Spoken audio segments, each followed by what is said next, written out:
Quelles sont les sanctions que le pervers narcissique inflige à sa victime? Bonjour et bienvenue sur ma chaîne. Je suis Nadège Leroy.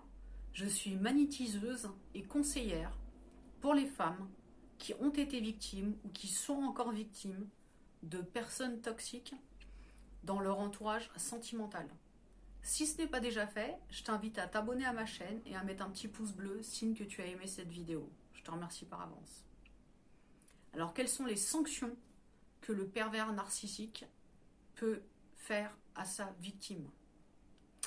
La première sanction, c'est tout simplement de te taper une grave crise.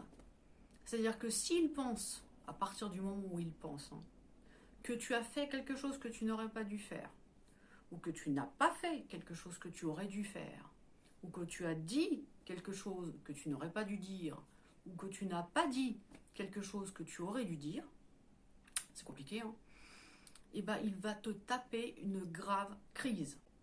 Il va te menacer, il va te faire du chantage, il va t'humilier, il va t'insulter, il va encore souffler le chaud et le froid, il va prêcher le faux pour savoir le vrai, il va être extrêmement froid, il ne va penser qu'à lui comme d'habitude, il va changer de sujet comme il le fait souvent mais encore plus. Bref, il va te faire passer des très mauvais moments. Il peut même carrément aller jusqu'à t'interdire des choses, te dire par exemple, eh oh, ta jupe elle est beaucoup trop courte là, tu sors pas habillée comme ça, hein. Tu sors pas habillée comme une pute. Ça, il est capable de te dire un truc comme ça. Il risque aussi de te demander de te justifier. Par exemple, tu rentres un petit peu en retard du travail, il va dire mais t'étais où, qu'est-ce que t'as foutu, ça fait 2 heures que je t'attends, qu'est-ce que tu faisais? Même si malheureusement tu as dû sortir du travail parce que tu avais plus de travail, et il va te taper quand même une crise et il peut carrément t'insulter. Alors je ne vais pas continuer à dire des mots vulgaires, mais il peut vraiment aller très très loin.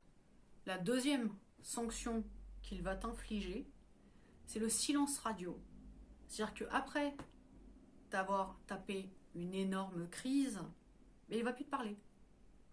C'est-à-dire il peut très bien ne pas te parler pendant plusieurs jours, plusieurs mois. C'est pas un problème pour lui. Il va plus te parler. Et ça va être une douleur horrible pour toi. Parce que tu vas te demander ce que tu as fait. Or, bien évidemment, tu n'as rien fait. C'est juste lui qui est complètement dingue. Et le problème, c'est que ton cerveau va rester constamment dans le problème, va se demander pourquoi est-ce qu'il agit comme ça, pourquoi il fait ça, pourquoi est-ce qu'il me laisse sans réponse, pourquoi est-ce qu'il ne me parle plus, qu'est-ce que j'ai bien pu faire? Tu vas pas comprendre. Et tu vas quand même rester dans cette relation, parce que ton but, c'est de comprendre pourquoi il fait ça. Sauf qu'il te donnera jamais la réponse. Il reviendra peut-être plusieurs semaines, plusieurs jours, plusieurs mois après. Il sera super gentil, la phase lune de miel va encore recommencer, et tu vas lui pardonner, et ça recommencera exactement comme si rien ne s'était passé. Et le problème, c'est qu'à force que ça se répète, il va prendre encore plus d'emprise, encore plus de pouvoir sur toi, il va te contrôler encore plus. Donc fais très attention à toi, c'est vraiment les deux sanctions qu'il risque de t'infliger, c'est-à-dire un très gros conflit, une très grosse dispute, et 2, le silence radio. Si tu as besoin d'être écouté, d'être épaulé, d'être entendu, d'être aidé, tu peux me contacter via ma page Facebook ou mettre un petit commentaire sous cette vidéo et je serai vraiment ravie, je serai honorée de pouvoir t'aider. Je te remercie d'avoir écouté cette vidéo jusqu'à la fin, je te souhaite une très bonne journée. Au revoir.